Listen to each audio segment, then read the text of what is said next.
গ্রামের সকলে মিলে আনন্দ ভ্রমণে বের হয়েছি।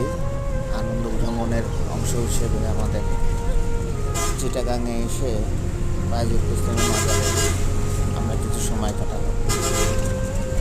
এখানে এসে সেই ছোটবেলায় কালিদাসের কবিতা বাইজুল ইসলামী, তার কাহিনী, তার মায়ের প্রতি ভক্তি, মাজারে দাঁড়িয়ে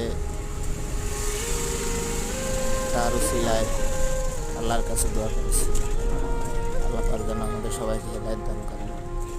আর সব মাজারে একই অবস্থা, দান বাক্স, মানুষ টাকা কবরের উপরে রেখে যায়। আসলে কবরের মানুষকে টাকা প্রয়োজন হয়।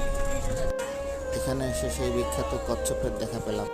পুরনো কচ্ছপটি সম্ভবত নেই। যাই হোক, সামনে আরও ভিডিওতে দেখা হবে।